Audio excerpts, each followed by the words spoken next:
Congresswoman Roby, I wanted to talk about several things. Of course, number one, talking about the VA. You said it's the push for a permanent director and for the takeover of the bottom 3%, if I'm understanding your bill.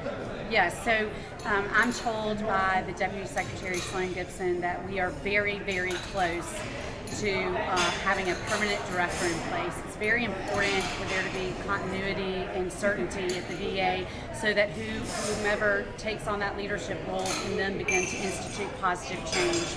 So it's really time that we get a permanent director.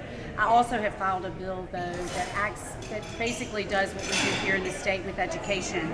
If there's a continuously failing school system, the state superintendent comes in and has direct authority and accountability over that system. The bill that I have filed in Washington does exactly the same thing. It puts the responsibility on the Secretary of the VA to come in and take over the bottom 3%, and it's the bottom 3% based on their own reporting data that they would come in and take over that system in order to cut through all the layers of bureaucracy that I believe is the problem. This bloated bureaucracy is not going to fix itself, and so this is just a vehicle, a tool by which the VA can come in and take over those systems. And as you know, Montgomery and Tuskegee have been the number 1 and number 2 worst hospitals in the country for completed appointment times. Our goal is to ensure that our veterans get the very best care that we can give them in a timely fashion, and I think that this is an idea, this bill, this legislation that could pave the way for direct accountability with the Washington VA.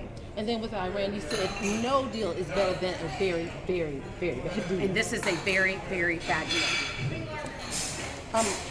Also, the Clinton emails and the Planned Parenthood. Clinton emails, you said the American people deserve to know the truth, what happened before, during, and after. Yes, ma'am. So I serve on the Big Nazi Select Committee, and our task is to find out the truth about what happened before, during, and after the attack, where 4 Americans unnecessarily lost their lives. Our task is to find out the truth and the facts on behalf of those 4 families and the American people. And I understand that we have been charged with that this is a political exercise. It's not. It's about finding out the truth. And Mrs. Clinton was Secretary of State. She voluntarily raised her hand and took the oath of office, and this happened while she was Secretary of State. And so she owes us the necessary documents about Benghazi, which we have yet to have a complete, they have not given us all of those documents through the State Department or through this private email address. And so it makes it very difficult to have a completed report. Mrs. Clinton will be appearing before our committee for questioning on October 22nd, and it will be a very important piece to the larger picture, which is finding out the truth. And the Planned Parenthood, you say you plan to... would you mind back here, Michael? Would you mind up to okay, I think it could be a little distracting. Okay, apologize. With the Planned Parenthood, of course, you support defunding it because you encourage people to look at the videos. Absolutely. I mean, the behavior of this organization is abhorrent. It's disgusting that this organization that believes that this baby is not life is taking extreme measures to ensure that they preserve organs through an abortion so that they can then sell those organs for profit.